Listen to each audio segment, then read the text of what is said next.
देखो यार, अगर तुम लोग AEW सुपरस्टार गार्सिया के फैन हो तो गाइज ये वीडियो तुम्हारे लिए होने वाली है, क्योंकि गाइज यहाँ पर डेनियल गार्सिया को लेकर सोशल मीडिया पर बड़ा बवाल हो चुका है। AEW में साशा बैंक के पॉसिबल डेब्यू से पहले कोनन ने AEW को बुरी तरीके से मॉक कर दिया है। ड्रैगन ली के WWE से साइन करने के बाद ड्रैगन ली के ब्रदर डलिस्को AEW कंपनी को ज्वाइन करने वाले गए। सराया के WWE के लीव करने को लेकर सराया की तरफ से बहुत बड़ा खुलासा हो चुका है। AEW में केनी ओमेगा और विल ऑस्प्रे के राइवलरी को एड्रेस करने को लेकर बैक स्टेज से बहुत बड़ी अपडेट आ चुकी है। और गाइस WWE के प्रेसिडेंट निक खान के WWE में $45 मिलियन की सैलरी को लेकर रेसलिंग ऑब्जर्वर ने बड़ा खुलासा कर दिया है। तो गाइस चलिए बिना किसी देरी के शुरू करते हैं इस वीडियो को। और गाइस सबसे पहले बात करते हैं WWE के CEO निक खान की। वेल गाइस, जैसा कि आप लोग को मालूम है, विंस मैकमैन के WWE से बाहर जाने के बाद WWE के अंदर निक खान और स्टेफनी मैकमैन को WWE का CEO बनाया गया है। बट गाइस यहीं अभी हफ्ते निक खान के WWE में प्रॉफिट को लेकर रेसलिंग ऑब्जर्वर ने बहुत ही बड़ा खुलासा कर दिया है, जहां पर रेसलिंग ऑब्जर्वर का ये कहना है कि WWE कंपनी इस समय बिकने का सोच रही है। और गाइस यहां पर अगर WWE कंपनी बिकने वाली है तो गाइस इसके अंदर निक खान का बड़ा हाथ होने वाला है, क्योंकि गाइस यहां पर निक खान WWE को लेकर नेगोशिएशन करने वाले गए। और गाइस यहां पर निक खान अगर WWE को सही तरीके से बेचवा देते गए तो गाइस WWE के इस प्रॉफिट के अंदर निक खान को करीबन $45 मिलियन मिलने वाले गए। और गाइस यहां पर अगर निक खान WWE कंपनी को सेल करने में सही से मदद करते गए तो गाइस यहां पर इस डील के अंदर निक खान को AEW के 1 ईयर के टीवी डील के मुकाबले प्रॉफिट होगा। और गाइस बेसिकली रेसलिंग ऑब्जर्वर ने यह कंफर्म किया है कि WWE कंपनी बिकने के अंदर निक खान को करीबन $45 मिलियन मिलने वाले गए। वेल गाइस यहां पर मैं तो सच में चाहता हूं कि WWE अब बिक ही जाए, क्योंकि गाइस यहां पर इन लोगों ने शो को काफी बोरिंग कर दिया है। बट गाइस चलिए अब आगे बढ़ते हैं और बात करें 2022 के biggest match osprey versus omega की।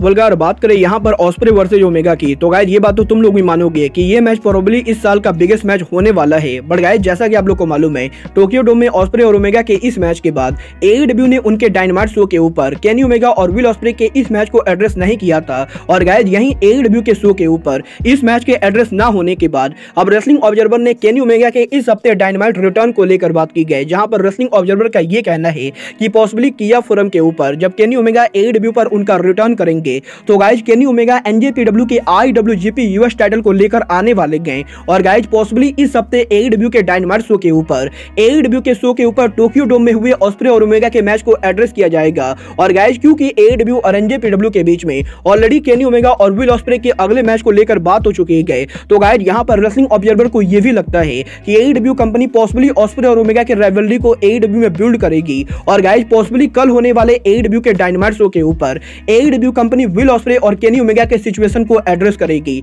वेल गाइस यहां पर मैं तो डेफिनेटली कल के डायनामाइट के लिए बहुत ही एक्साइटेड हूं। बट गाइस चलिए आगे बढ़ते हैं और बात करते हैं सराया की। वेल गाइस बात करें यहां पर सराया की, तो गाइस जैसा कि आप सभी को मालूम है, सराया के AEW कंपनी को ज्वाइन करने के बाद सराया AEW के वुमेन डिवीजन की इस समय की हाईएस्ट पेड रेसलर है। बट गाइस यहीं इस हफ्ते अब सराया के लेटेस्ट इंटरव्यू के अंदर सराया ने WWE को रीज्वाइन ना करने को लेकर बात की गई, जहां पर सराया का यह कहना है कि सराया के WWE से फायर्ड होने के बाद जब ट्रिपल एच WWE के हेड ऑफ क्रिएटिव बने थे तो गाइस ट्रिपल एच सराया को WWE में वापस लाना चाहते थे। और गाइस यहां पर WWE की तरफ से सराया को एक बहुत ही बड़ा कॉन्ट्रैक्ट ऑफर मिला था। बट गाइस यहां पर WWE के इस मेजर ऑफर के बाद भी सराया ने WWE के ऑफर को रिजेक्ट करके AEW से साइन किया, क्योंकि गाइस सराया को यह बात अच्छे से मालूम थी कि अगर सराया WWE के साथ साइन करती तो गाइस यहां पर पॉसिबली WWE के अंदर सराया को थोड़े टाइम के लिए टेलीविजन पर फीचर करने के बाद WWE सराया के मेडिकल कंडीशन की वजह से सराया को टेलीविजन पर यूज नहीं करने वाली थी। और गाइस यहां पर सराया को पर्सनली इस चीज का डर था कि सराया के WWE से साइन करने के बाद सराया पॉसिबली 5 सालों तक उनके घर में खाली बैठी होती। और गाइस क्योंकि WWE के रेसलर्स को बाहर काम करने की क्रिएटिव फ्रीडम नहीं होती गए, तो गाइस इसीलिए अगर सराया WWE से काम करती और गाइस WWE उनको टेलीविजन पर यूज नहीं करती तो गाइस सराया बाहर भी जाकर कोई और काम नहीं कर सकती थी। और गाइस इसी मेन रीजन की वजह से सराया ने WWE के ऑफर को रिजेक्ट करके AEW के ऑफर को एक्सेप्ट किया है, क्योंकि गाइस यहां पर अगर AEW के अंदर टोनी खान सराया को AEW के टेलीविजन पर यूज नहीं करते गए तो गाइस सराया AEW के बाहर मूवीज और टेलीविजन शो में जाकर काम कर सकती गए। और गाइस यहां पर AEW के कॉन्ट्रैक्ट में क्रिएटिव फ्रीडम की वजह से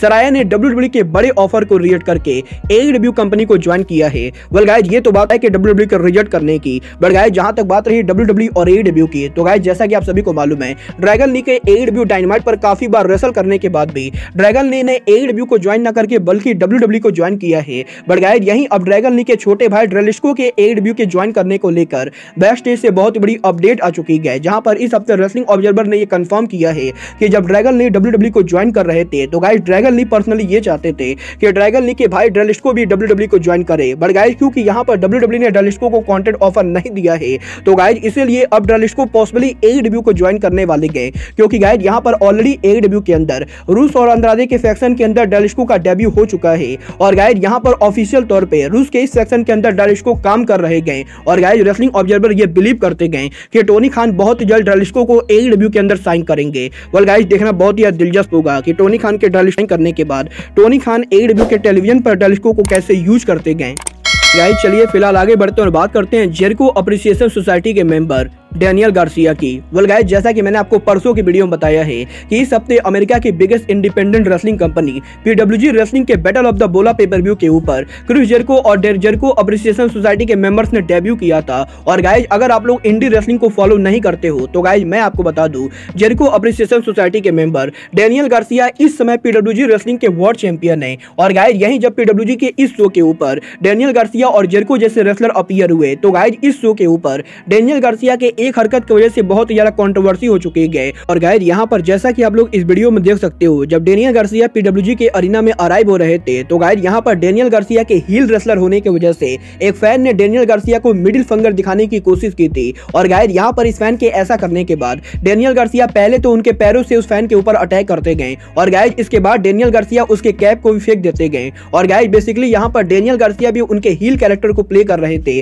बट गाइस क्योंकि यहाँ पर डेनियल गार्सिया ने फिजिकल होकर बदतमीजी की गई तो गाइस इसीलिए अब डेनियल गार्सिया के इस हरकत की वजह से सोशल मीडिया पर डेनियल गार्सिया को बुरी तरीके से ट्रोल किया जा रहा है। और गाइस यहाँ पर बेसिकली हार्डकोर रेसलिंग फैंस ने डेनियल गार्सिया की बुरी तरीके से वोट लगा दी गए। वेल गाइस आपको क्या लगता है, फैंस का डेनियल गार्सिया को लेकर कंट्रोवर्सी करना सही डिसीजन है या नहीं? आप लोग मुझे कमेंट करके बताएंगे। बट गाइस चलिए अब आगे बढ़ते हैं और बात करते हैं साशा बैंक AKA मर्सिडीज मोन की। वेल गाइस जैसा कि आप सभी को मालूम है, AEW के कल होने वाले किया फोरम डायनामाइट शो के ऊपर साशा बैंक AKA मर्सिडीज मोन के डेब्यू के काफी ज्यादा चांसेस हैं। और गाइस यहीं अब साशा बैंक के पॉसिबली कल डायनामाइट पर डेब्यू करने से पहले AEW कंपनी के partner in promotion Lucha Libre AAA के हेड बुकर कोनन ने साशा बैंक के डेब्यू को लेकर बात की गई, जहां पर कोनन का यह कहना है कि अगर कल AEW के डायनामाइट पर साशा बैंक डेब्यू करते गए तो गाइस यहां पर ये साशा बैंक की बहुत ही बड़ी गलती होगी, क्योंकि गाइस यहां पर कोनन को ऑलरेडी पता है कि साशा बैंक के AEW में डेब्यू करने के बाद AEW कंपनी साशा बैंक के साथ क्या करने वाली है। और गाइस यहां पर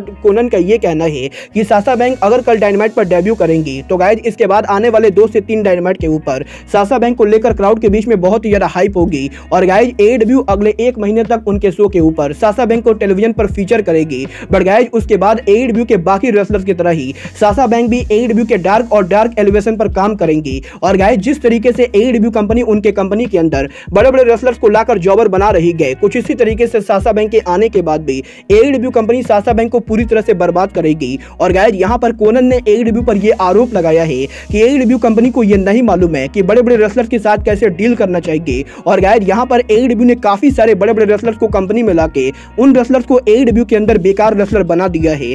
वेल गाइस आप लोग कोनन से एग्री करते हो या नहीं, आप लोग मुझे कमेंट करके बताइए। बट गाइस अब आज के इस वीडियो में बस इतना ही। मैं मिलता हूँ आपसे अपने अगले वीडियो में। बट गाइस तब तक के लिए goodbye, good night and bang.